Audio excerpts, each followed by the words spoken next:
This podcast is sponsored by nobody. Hey everybody, this is Kathy Podwell, Judy from Night of the Demons, and you are listening to Tommy Throwback Kovac on Splat from the Past. He tells great jokes. He's a great guy. Hey dudes, welcome to Splat from the Past, the LA 80s themed horror sci-fi show where things can get totally radical.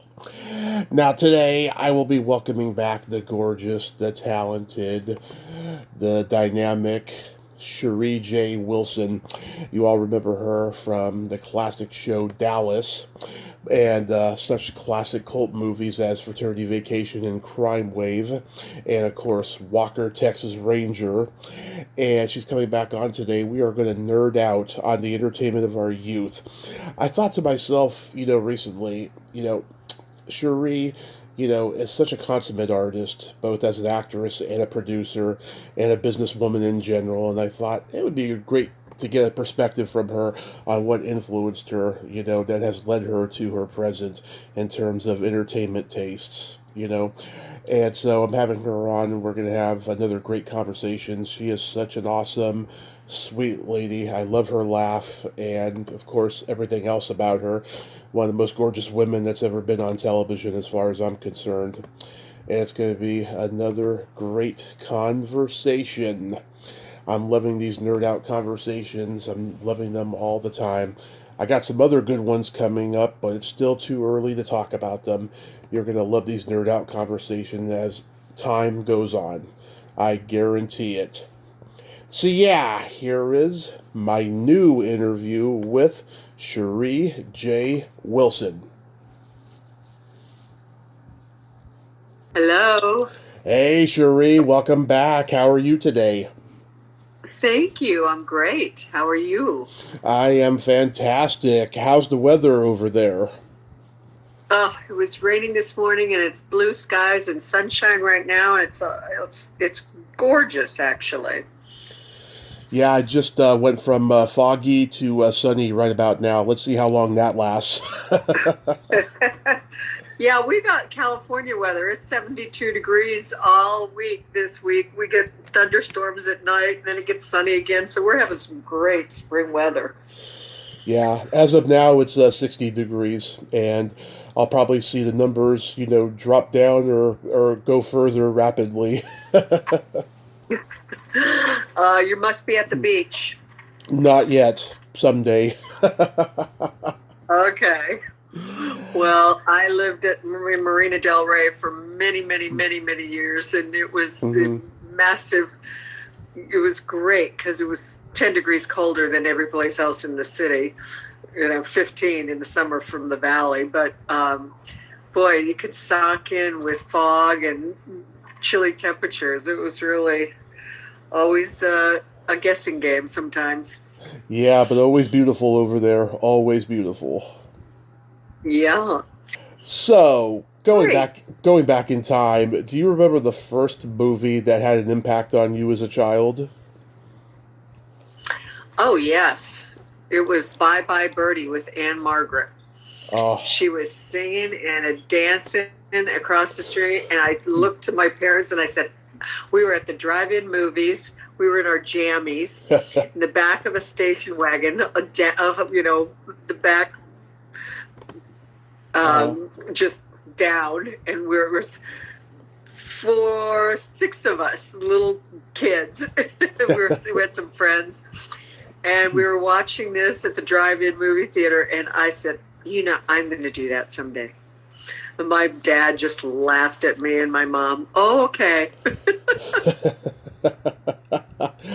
Wow. I loved Anne Margaret. I thought she was the most beautiful, stunning, talented, all of those. Oh, so good. Yeah, have you ever met her? No, she's one superstar that I haven't had the privilege of meeting. And unfortunately, I've met a lot of the greats over the years, but not Anne. Yeah, I mean, I can relate. I mean, the first time I saw Back to the Future, it had a huge impact on me. Just like anybody who loves that movie, I've always had that fantasy of going back in time and seeing my parents when they were in high school, and finding out why they're so messed up and I'm so messed up. I love seeing pictures of my parents through the years, and when they met, my dad had a flat crew cut, and just all the different hairstyles, the Jackie O styles that my mom went through, the whole 9 yards. It's actually quite fun to see all the different styles. Oh, yeah. But and Margaret had some great red hair too. Oh, yeah. Sounds like she was a girl crush for you. She was. She was my first girl crush. Then I fell in love with Katharine Hepburn because I just thought I loved the way she talked, and she was so fast, and she wore trousers, and she was just so cool, and she was so smart, and I loved her in her films. And then Ingrid Bergman and Humphrey Bogart stole my heart with Casablanca. I was like, oh, how romantic. The African Queen. Yeah. Oh, God. So many great films. Yep. Yeah, I can imagine growing up in Colorado and being around horses and nature that you probably loved the Western movies. Oh, yeah. My dad is like, forget about it. He was such a huge John Wayne fan. Yeah. And he loved all the, well, he was a huge Elvis fan too, but we watched a lot of Elvis, a lot of Westerns, grew up riding horses all through the Colorado mountains. It was a glorious childhood, full of creativity and fun and nature. Yeah, speaking of John Wayne, I watched Red River the other night. I just love that movie. It's been a while since I watched it, and I noticed something I never noticed before. While there is action in the movie, it's very subtle. It's not as frequent as a lot of John Wayne movies. It's mostly a talking heads western, like most Howard Hawks movies are, and it's very laconic in its dialogue. And Wayne plays that bully type of rancher who longs for his adopted son's acceptance, but Montgomery Clift wants his dad to be human and not mean. I mean, it's such a wonderful movie. It lives up to its reputation from the Library of Congress as being one of the best ever. I love it. That's awesome. Yeah, you can't beat films like that. They're just, and you can watch them over and over and over again. Oh, yeah, that's the great thing about it. When the advent of home video came, over 40 years ago, people were just flipping over that, not the actors so much because they didn't get paid hardly anything in residuals, but the moviegoers loved it, Right, it's so true. Yes.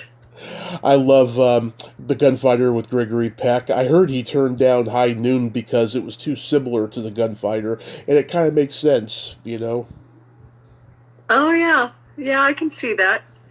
I mean, it's so funny. I just finished watching the miniseries Feud with Joan Crawford and Betty Davis. Their ongoing feud that was totally created by Jack Warner at Warner Brothers and from Bob Aldridge, and Susan Sarandon and Jessica Lange played those characters so well, and you get to live through their generation of movies. Then now what's coming out is all these limited series where they're having other actors, contemporary actors playing their parts as them, and it is amazing the talent that there is out there. Oh, yeah. I mean, there's so many gifted and talented people out there. There is. It's just the movie business is in a weird place now because, it seems like only the high octane Marvel movies are getting released in the theaters, and every comedy, every drama, and everything else is being released to streaming, and people can't find them a lot of the time. Well, it's true. The industry has changed so dramatically from even when I started. Mm-hmm. I mean, I don't even recognize it anymore. I mean, my kids and half the kids, some of them, they watch movies on their phones. I'm like, wait a minute, it's not designed for a little, Yeah. 3-inch by 5-inch whatever screen. You're supposed to go sit in a movie theater to have a live through an experience and eat popcorn. And it's sad. Televisions have gotten to be so big that at least with streaming these movies, you can have surround sound in your own home, and you can have a big screen TV, and you can, but there's still nothing like going to the movies. I love it still. I do too, Yeah, I mean, people can have their own movie theater in their house now with the surround sound and the big TVs, It's true. But there's nothing like just going out and making it a life experience. That's a date with the movie theater, and a date with, just a story that takes you away into some other world, some other fantasy, it teaches you something, you laugh, you cry. I'm not a huge, I haven't seen the whole Marvel comic. That's not my genre. Yeah. So it's just not my deal. I'm not a big high octane, Yeah. Even though I was on it is one of the longest running, currently on 5 times a day in Dallas, Walker, Texas Ranger. It's an action show, but it also had a story and a moral and a message every time. It wasn't only action for the sake of action and crushing the world and destroying the world and blowing up the world. And I just cannot take the doom and gloom movies that they've got coming out right now and the weirdo ones. Yeah. I mean, there's some pretty crazy stuff that's being out there that's being touted as the greatest films. I'm like, Poor Things? I mean, I'm sorry, but it's about taking a baby's brain and putting it into a young girl's body who's committed suicide. I mean, can you get any darker than that? It's like, it's some pretty dark messages out there that I don't know what Hollywood's trying to do, but they better shape up and fly right. It is getting dark. This is probably the strangest time of Hollywood's history, since probably during the turnaround from Hollywood going from conservative to hippie liberal in the '60s with Easy Rider. There was a big turnaround then, and I just wonder what's going to happen in the next 5 to 10 years with it. I hope we do another spiritual turnaround and people find their hearts and souls and their compassion and make some beautiful films about love and relationships and nature and westerns, and I don't care, just not destruction of the galaxy and World War III. We don't need art imitating life or life imitating art. Remember when ABC would show James Bond movies like every month for like 25 years? Oh gosh, weren't those the days? Yeah. Bond. James Bond. Who's your favorite Bond? Hands down, Connery. Yep, always. Yeah. Hands down, mine too. There was nobody like Sean Connery. No. He was such a rugged man's man, woman's man, everything man. I mean, I do like a couple of them that Roger Moore did, because Roger Moore was more lighthearted. He was kind of a suave Lothario type, whereas Sean Connery, he was dashing and suave though, but he had this grittiness which came from being a great stage trained actor. Yes. It's true. Yeah. And, I mean, you probably remember growing up when The Sound of Music and The Ten Commandments were on every Easter on networks. Oh, are you kidding? I had my Julie Andrews moment when I got to film in Dallas in Austria. When we were filming. We went to Vienna and Salzburg, and Patrick Duffy and me and my character Bobby and April were falling in love, and we went horseback riding, zipping across the Austrian Alps, and I jumped off my horse and did a Julie Andrews twirl in the Austrian Alps, and I was like, it doesn't get any better than this. Yeah, her stepdaughter, Jennifer Edwards, Blake Edwards' daughter, has been on the show a couple times. I love her. She's amazing. Yeah, I mean, The Wizard of Oz, they would show it on CBS probably like around Thanksgiving time. By the time I came of age, it was on in the spring instead of Thanksgiving. Uh-huh. Wow. No, those are classics. You're absolutely right. It's a Wonderful Life at Christmas, and, Yep. Miracle on 34th Street, and all the classics. They're still classics. People get shocked when I say I prefer Miracle on 34th Street over It's a Wonderful Life. It's just a matter of preference. They're both brilliant and they're both wonderful. I know. Well, I think because It's a Wonderful Life was in the public domain so long, it was shown more. Just about anybody could show it anywhere on TV or put it out on video and stuff. I think that's why it got the reputation that it did. But I love Miracle on 34th Street because, I love anything Natalie Wood did, even when she was that young, and just the whole thing of believing in Santa Claus and not believing and stuff. I just think it's a sweet movie. Oh, yeah. Yeah. It's beyond great. Just beyond great. When you saw Bye Bye Birdie at the drive-in, was that your first ever drive-in experience? Yep, it was. Yeah. First time ever. Oh, and the last time I went to a drive-in movie was in high school. The back of a pickup truck, we had lounge chairs, little lawn chairs sitting in the back of the truck. We were all sitting there. We went as a group of friends to watch Carrie. Mm-hmm. Yeah. And I'm not a big horror person either. Yeah. And so it was terrifying. And then I thought I was finally done. We were like, oh my God, we made it through. And we're picking up the chairs, and that man comes screaming out of the dirt. And we all screamed. We all threw our chairs. I think they hit cars next to us everywhere. Oh my God. That was it for me. Terrible.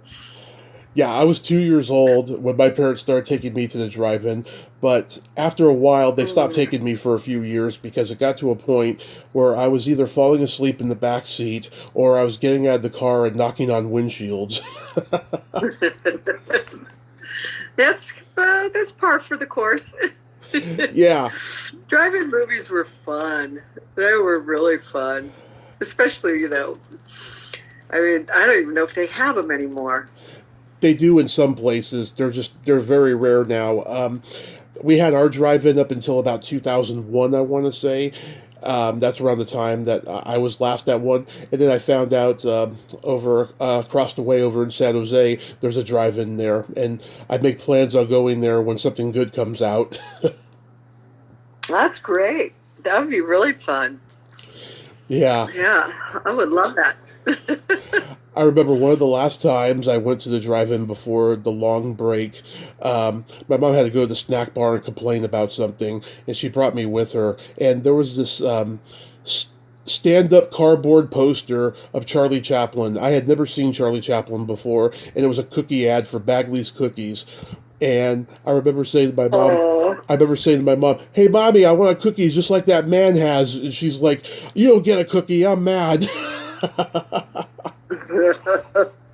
Yeah. Oh, funny. My dad, he was a teenager in the 70s as well, and he would have to see a movie 3 times at the drive-in because the first 2 times he was either making out with a girl or doing something much worse with them because it was the 70s. A lot of pot was involved in everything.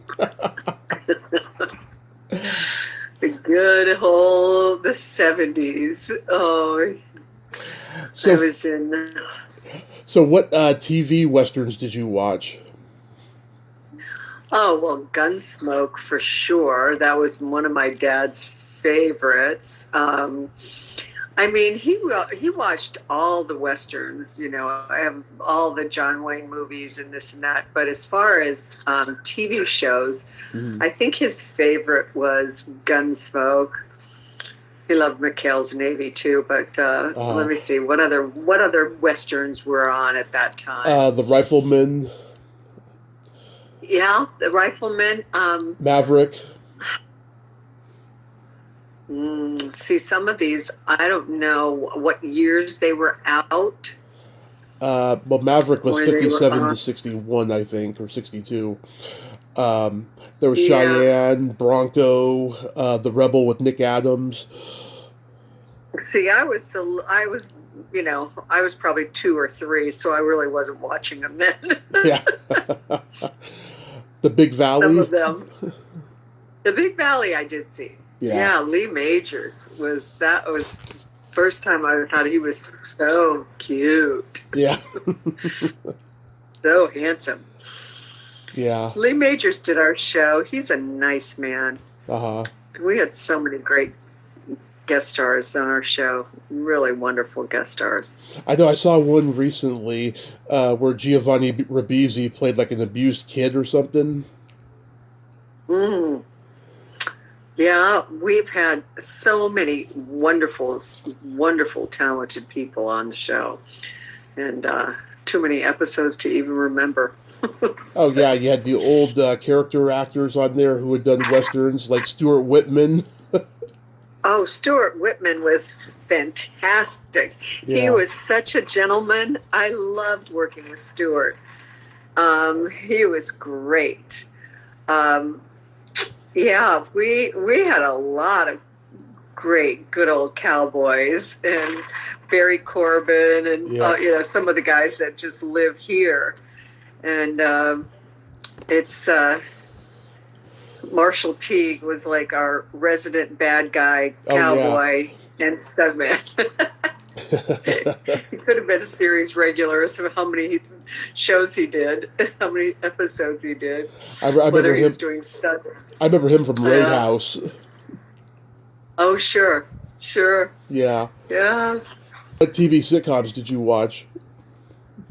Oh, I loved That Girl. I loved Mary Tyler Moore. I Dream of Jeannie. Oh my gosh, I love Jeannie. And Bewitched. Mm-hmm. Bewitched, Samantha with her little twinkling nose. Those are some of my favorites. I heard Larry Hagman never wanted to talk about his time on I Dream of Jeannie. He talked about it with me. Yeah. Yeah.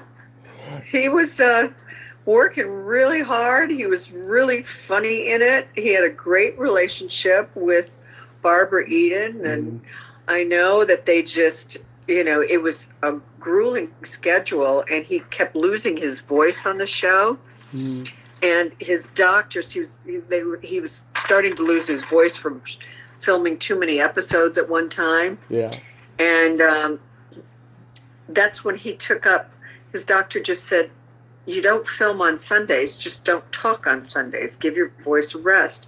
So he loved not talking on Sundays so much that even after I Dream of Jeannie was over, he never talked on Sundays. He would, he made himself perfectly clear. You would call, my phone would ring. Yeah. And I'd answer it, and I'd say, hello, and he'd go, I go, oh, hi, Larry. He goes, and I would go, am I coming to Malibu today? He would whistle instead. Yeah. And he was a very good little whistler. Love it. Did you watch The Monkees? Oh, gosh, yes. And Gilligan's Island, McHale's Navy, all those shows. Oh, my God, the Monkees. Who didn't have a crush on Davy Jones? And I did. All the Monkees. I bet you. Who couldn't? Yeah. He was adorable. He sure was. Oh yeah. I got to see them live in 1997. They came to Candlestick Park to do a little concert before San Francisco Giants game, and it was just the three of them. Michael, he went through periods where he wasn't in the band, so it was just the three of them, and they were so great. And they got into a Cadillac and drove off the field. Oh wow. No, those are some classics. It's almost like you forget about them until you just. The Monkees. Oh God, they were everybody's favorite. How about Gidget? So much fun. Oh yes. Sally Fields and Net Funicello. Yep. All those beach blanket bingo and all the Beach Boys, all those beach party movies. Beach party movies. That's what they're called. Yeah. They were all great. Too much fun. Yes, I was just a little teenager when the Beach Boys hit it big again. I was a car hop at the A&W Root Beer stand on roller skates, and got boys with cars, and they're all playing the Beach Boys when they came through Denver. Now everybody was going to the concert, but I was too young. So mad. I realized recently the 70s was really the beginning of 50s nostalgia, and just nostalgia in general for teenagers, because it's not like in the 50s teenagers longed for nostalgia of the 1920s and 30s when the Depression was going on. Right. No kidding. Yeah, the 50s was a great time, it looks like it, of course, but it was a very squeaky clean, innocent time, the time of Leave It to Beaver and Make Room for Daddy and Father Knows Best and all of that stuff. Father Knows Best. Oh, God, yes. All of that. And then in My Three Sons. My Three Sons, yep. Dennis the Menace. Dennis the Menace. And then who can forget Mayberry? Andy Griffith, yeah. Andy Griffith Show with Opie Taylor. Yep. Boy, he went on to be one of the biggest, best filmmakers of our time. Yes, he still is. And I was so happy. I was so happy when he finally won the Academy Award, for A Beautiful Mind. Oh yeah, that was an incredible film. Great movie. Yeah. Really incredible. He said, I remember he said in his speech, he said, before his mother died during that time, she said that he was going to win the Academy Award. But then again, she said that for every movie he's made. Aw, spoken like a true mom. Yeah. I love the old Norman Lear and Gary Marshall sitcoms that came out in the 70s. Those were so great. Mm-hmm. He was, talk about cutting edge, All in the Family. Yeah. Oh, my dad used to laugh. Yeah. Laugh at that show. It was so, they really talked about a lot of taboo subjects. And, they made Archie such a bigot, but it was a great way to bring up a whole bunch of subjects that were not normally talked about publicly. Yeah. It was brilliant. Oh yeah, the one with Sammy, that episode still kills me to this day. I mean, every joke in it is hilarious. Great writing. I love how sure. I love how the one time that Archie doesn't offend Sammy by bringing up his race, he offends him by his eye. He says, "Mr. Davis, do you want cream and sugar in your eye?" Oh my gosh. Yeah. That's too funny. Too funny. Did you grow up on, the theater musicals and stuff? Well, you mentioned Bye Bye Birdie before, so obviously that. Yeah, I mean, it's from everything, from The Sound of Music to Mary Poppins to you name it. All the, and, golly. I'm just trying to think. It's so funny when you haven't thought about some of these shows for a long time. Yeah. It's like, okay, let me think. What were my other great musical movies that I loved? Well, and like Annie, Yep. and let's see. Um, oh West dear. Side Story.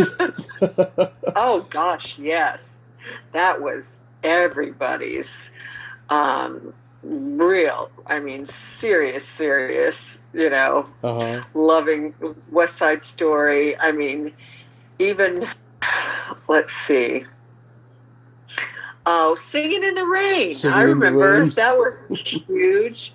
Yep. And um, gosh, well, I do know I was too young for the original Star is Born, but then, the Star is Born became, when Streisand and Redford did it, and oh my gosh, so many great.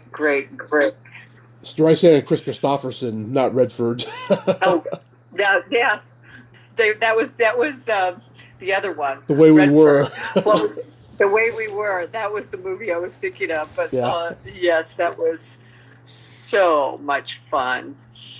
And I know that my mom used to love the dancing and stuff. And I remember her showing us, was it 7 Brides and 7 Brothers or something like that? Mm-hmm. Dancing musicals. And yeah, it was it's a lot of classics out there. Yeah, by the time the 70s rolled around, plays started getting more controversial and in some cases bawdy. Like, remember Oh Calcutta?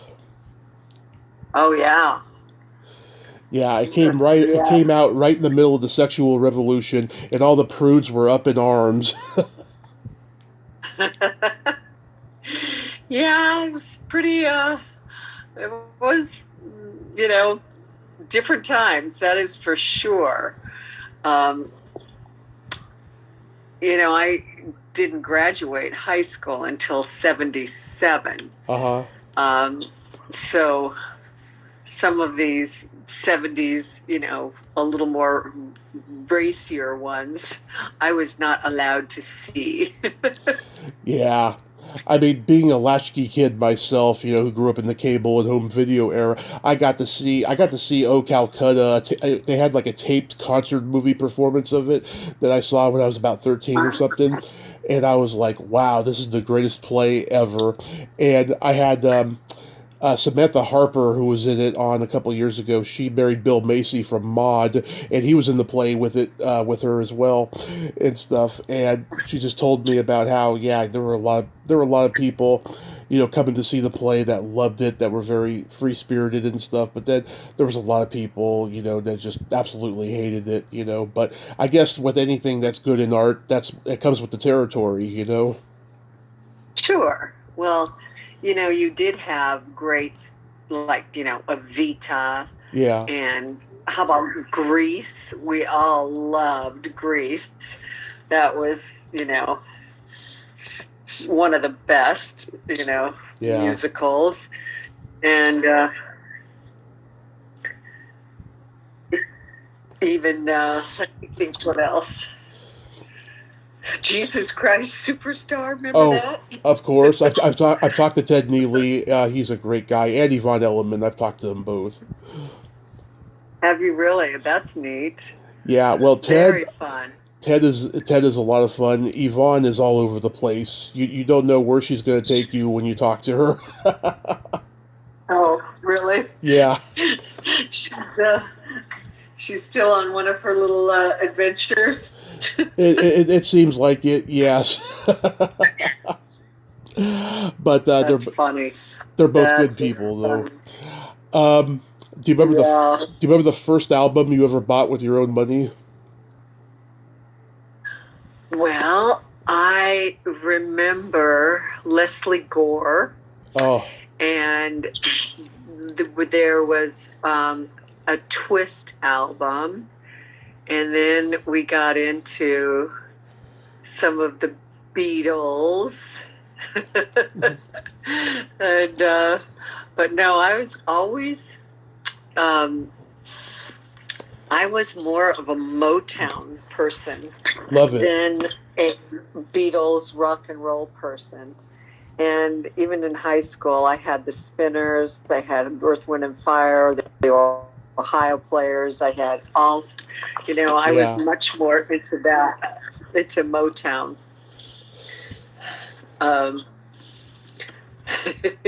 Yeah. Yep. I mean, I was an MTV kid, so I had CDs. I got like Phil Collins and Poison for my first two Birthday Money albums that I actually bought myself. But like, my parents had a big box of vinyl records that they had since the 60s. And they had everything from Johnny Cash live at Folsom Prison to the Beatles, the Stones, Fleetwood Mac, Foreigner, all that good stuff. Wow. That's amazing. Yes, we had a lot of that, I mean, it's funny because there's the hippy dippy type of 70s music and the Stevie Nicks and all of the Eagles and the this and that, but then, you just couldn't go wrong with a little Marvin Gaye and the Temptations or Stevie Wonder. Yeah. And I can imagine you probably loved country music too. I did. I wasn't as big of a fan of country music. I mean, my dad loved Hank Williams, and he loved all the different. He loved everybody country, and I didn't have as much of appreciation for it when I was a teenager as I do now. Yeah. I just like all music. I really no. I'll take that back. I don't like all music. I cannot stand rap. Yeah. It's like I can't monotonous either. or techno. But they were playing techno music and all the it was like, oh, my brain is going to explode. But to me, it just, the monotony and I don't know what rap is, it grates on my every last nerve instead of enjoying it. My brother's 9 years older than me. He had huge stereo woofers when I was a kid, playing rap and techno with the bass boom, boom, boom. Oh my God, it drove me crazy because our rooms were right next to each other. Oh, that would have sent me into an asylum. Yeah. Oh God, we hated it. Seriously. Yeah. Yeah. No, thank you. It was awful. I'm glad you survived. Yeah. How about, do you remember your first concert? Yes, Earth, Wind, and Fire. Oh, love it. Yep. Do you remember who opened? Nope, I don't. I remember they came down in pyramids, and the pyramids dropped the doors and all the sides, and fire came all the way up, and it was so dramatic. It was we were in Denver, and then to go see bands at the Red Rocks Amphitheater outside. It was just magical at night. And but yeah, my first concert was Earth, Wind, and Fire. Yeah, I had two first concerts because one was County Fair and one was a legit concert. The County Fair one was Steppenwolf, who did Born to Be Wild and Magic Carpet Ride. Oh, sure. John Kay, the lead singer, was the only original member, and for me, I didn't care because he's a very charismatic showman and he's a funny guy. He talks between sets, but like I could look at the 40 and 50-year-olds there because I was 15 at the time and just think to myself, wow, the magic is gone for these people because they probably saw Steppenwolf back in like 68 or something. Oh, yeah, for sure. And so many, I mean, Easy Rider birthed a lot of incredible, launched so many hits. Yeah, and then my legit concert was, my first one was Alice Cooper, and that guy is a real showman. He did like at least one or two songs from every album he ever recorded, and he had all these stunning stage show visuals, and he gets killed at the end of every concert. I can't remember how he got killed that night. He probably got hung or something, or he electrocuted himself. I can't remember. Jeez. Yeah. I can think of other ways to entertain myself than dying. How about comedy records? Comedy records? Yeah. No, not really. Not that I can think of. Give me an example. Like my mom had Lily Tomlin's "This Is a Recording." Oh, I see what you're saying. No, we didn't do a lot. I mean, my parents watched Laugh-In, Mm-hmm. and Lily Tomlin and Goldie Hawn, and I mean, there were some great stars and stuff, but wasn't a lot of comedy growing up that I remember, other than like I Dream of Jeannie and those type of sitcoms. I guess Gilligan's Island is a comedy. Well, yeah. Well, this is TV show, but like for albums, no, you never went over to a friend's house and heard like the latest blue comedy record from like Richard Pryor or George Carlin.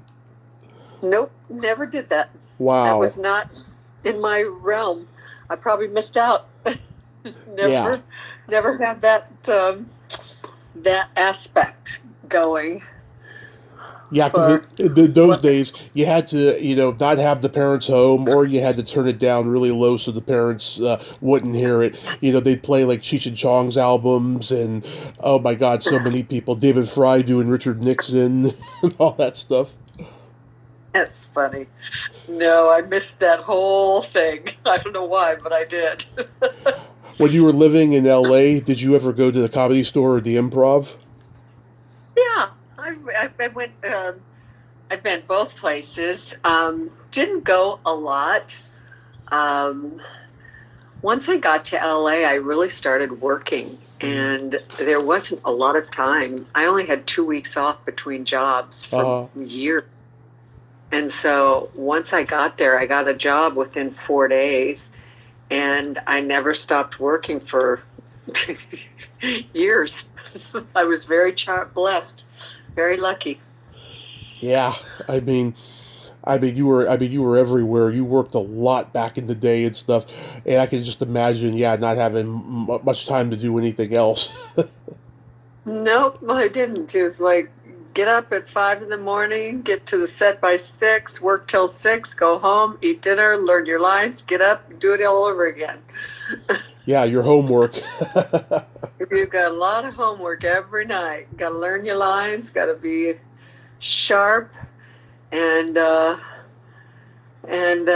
get your beauty rest too. It's exhausting. It's not so as exhausting when you're a kid, or when you're young, I should say. And it's so much fun that it doesn't even actually feel like work. It's great. It's like going to play. Yeah. And of course you had to maintain your figure and everything. You probably went to the gym a lot and stuff, so you look good when you do Velvet or Fraternity Vacation, Yeah, I was always an athlete. That was never even an option not to be an athlete. Mm-hmm. I was all-around gymnast when I was young. I ran track and field. I was a cheerleader. I was always skiing, hiking, biking, doing something outdoors. Living in Boulder, Colorado, we went hiking, we went camping. We were on horseback. There was no time to be sitting around just, watching TV and lollygagging that much. Yeah. And then I've always worked out, and I moved to Marina Del Rey, and I used to run soft sand and then go to the gym, or I'd ride my bike to the Santa Monica stairs and do 10 sets of stairs with all the firemen. And so, yeah, there's a lot. By the end of the day, you're tired. You probably remember seeing sports on TV like in the 60s before it became so advertiser focused. Yeah. I mean, I didn't remember ever really watching sports growing up. Mm-hmm. I was in them, so I was too busy doing them rather than watching them.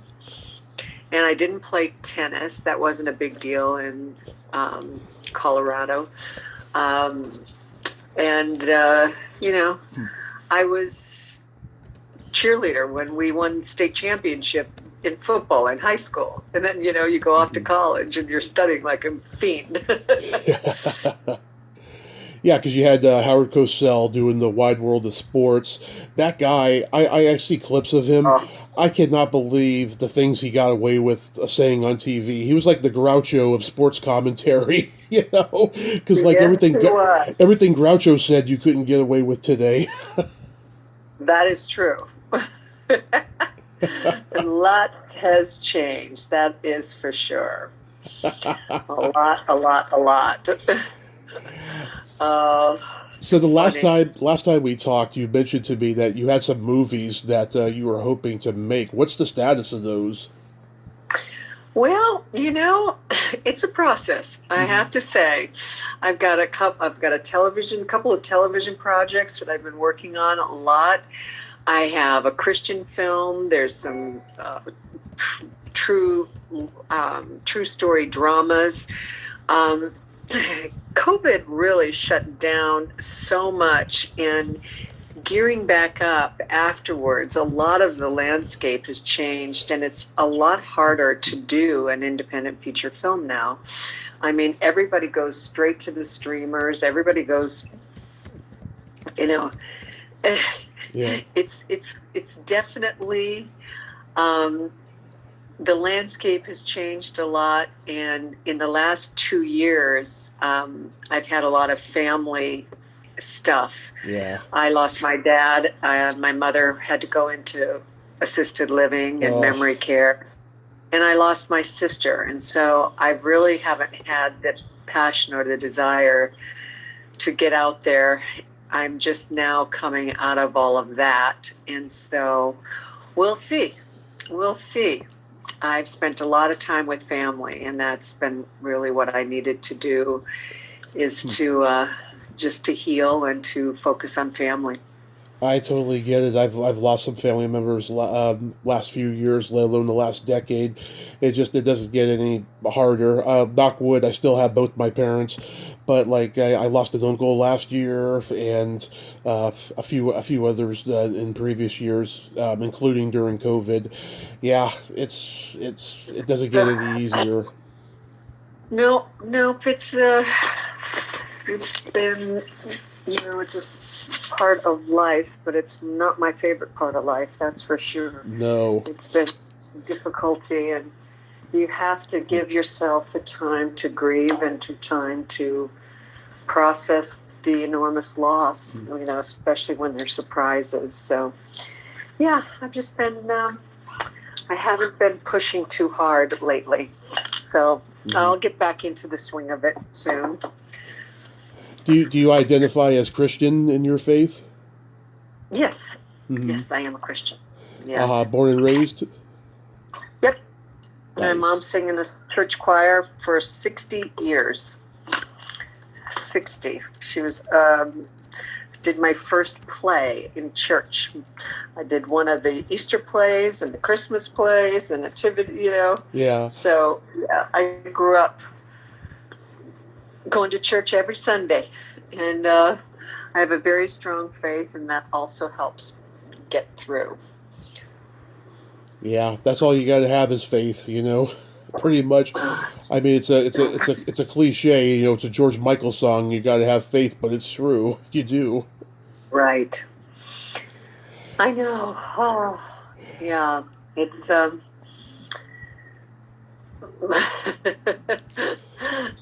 there's not much, more I could go on and on, but no, I have a very strong faith. I have a very strong, loving family, and that's what gets us through all the highs and lows and the unexpected surprises in life. And how are the things with the multiple sclerosis causes you're involved in? Well, I have a launching kickoff party tomorrow, the 26th, the Stanley Korshak, beautiful store, and we've got about This is the honoree party, and for all the people that buy, the donors and the heavy hitters and stuff. So we have a cocktail party tomorrow, and we have the big gala on April 20th. Mm-hmm. And the big gala it's going to be so much fun this year. We have the Supremes. We don't have Diana Ross, but we have the rest of the Supremes performing. Nice. And you can tell yes, it's going to be a wonderful, fun party. It's called Fly Me to the Cure. And it's going to be great music, great speakers, it'll be a great time. And the Yellow Rose Gala Foundation, I want to reiterate, is very different from all the other organizations because we're all volunteers that help raise money for this. Mm-hmm. And other than paying for the hotel's ballroom and the food, we get virtually everything else donated, the wine, the valets, and we underwrite the whole event. So 100% of every dollar raised goes to MS research. Yeah. And that is pretty profound. And if you can't if you're not in Dallas and you want to make a donation of any size, you can just text Cure MS, CUREMS, to the numbers 44321. Cure MS 44321. You just type in the numbers, and then you can make a donation to the Yellow Rose Gala Foundation. Love it. Have you known a lot of celebrities that have MS? I know, celebrities that Vicky Light is a celebrity in my mind. She was my first and only agent my entire career. Mm-hmm. And for her, I mean, when she was diagnosed back in the 80s, there were no therapeutics whatsoever. And there were only steroid shots. Mm-hmm. And they're just getting, it's sad that that there was nothing. And that's one of the reasons why the Yellow Rose Gala Foundation was started, because Dee Wynn from the Wynn family in Dallas, she was diagnosed about the same time Vicky was. Mm-hmm. And she found out that even though the MS Society is amazing and does so much from start to finish of helping people, it's like only 8% was going to MS research. So that's why they started this, to have 100% go to research. And I mean, I know that right now, Christina Applegate and people like Selma Blair, they're more, they're putting a bigger voice out there for MS, which I love. And I used to watch The Sopranos all the time, and even the daughter, Jamie Lynn Sigler. Yeah, she's got MS as well. So I have girlfriends here in Dallas that have MS. A sculptor, a friend, Jennifer Troyce. I have Michelle Hill, Christy Eckler. Mm-hmm. Unfortunately, I know too many people with multiple sclerosis, so I am bound and determined to help find a cure. Back in 2018, I talked to two actors with multiple sclerosis. One I was aware of had it for many years, and the other I didn't. And one thing I noticed with actors who have multiple sclerosis and are not, really that hugely known, is that being an actor and being someone with multiple sclerosis does not mix, because, actors, they have a pathological need to be somebody else at all times and be actors, and when their career dies down because of the disease and there's not a whole lot of parts for them, they can get just so belligerent and bitter. And that's what I experienced with these two actors. One of them's no longer with us, sadly. The other one is still alive, but barely. But yeah, that's what I've noticed. Well, it's funny because Vicky is one of the most joyful people I've ever met on the planet. She's Yeah. never once felt sorry for herself. She's never once, Yeah. gone to the dark side. I know a lot of people do, and they can, but it's like anything. Whatever hand you're dealt, it's what you have. You have to put your big boy pants on or your big girl pants on, and maybe you have to move forward and deal with it, because there's a lot of people. It doesn't matter what status you are in or what state you're in, they're going to have it worse, or some that are going to have it better, and you just Yeah. I mean, I'm grateful for every day that I'm healthy as I can be, and I don't take my health for granted, and I work at it, and I exercise, and I eat well, and I know it's a gift and a blessing to have perfect health. I've been having diabetes the last 2 years, and it's a very big priority of mine to get out at least 30 minutes a day and get some exercise, and I eat healthy. You've got to. I start the day off with an avocado every day, and I've cut way back on how much I eat, portion wise and all that stuff, and I had my physical last week, and everything looks good so far, and I'm going to keep it going. I'm not going to take it for granted. That's exactly right. It's just because you've got a certain thing going on doesn't mean that it has to be there forever. Mm-hmm. It just doesn't. It's not a death sentence, as they say. Nope, it's not. So real quick, we got to play my secret silly game. This is a series of silly slumber party questions. It's no win or lose. It's just pure fun. And how the game works, Sheree, is I ask you the question, you answer it, and then you ask me that exact same question and I answer it. And feel free to comment on the answers because they might be funny. Okay. All right. This will be fun. Sheree, are you ticklish? Not really. My dad used to try to tickle me all the time, and it was a battle of the wills that I would not laugh. I would not. So, Tommy, are you ticklish? Yes. If you tickle me without warning, though, I might hit you in the groin. That's I resemble that comment. I might do the same thing. Yeah. What's your favorite part of the body? It could be anything. The eyes. Eyes are good. Eyes are little windows into somebody's soul. Right. They can smile, and they can be this full of light, and they could be the opposite too. My favorite part. How about you? What's your favorite part of the body? I have always loved the belly button. Because you're so ticklish. Yes, exactly. And also, too, that's where life begins, with the umbilical cord. Oh, that's true. Very true. Good answer. I like that. Yes. I'm an innie. Are you an innie or an outie? I'm somewhere in between. Oh, nice. Nice. I'm a mixture. I've become me, but I was a little outie for a while. Oh, yeah, I started out with one as well, and then as I went through puberty, it kind of went inwards, Uh-huh.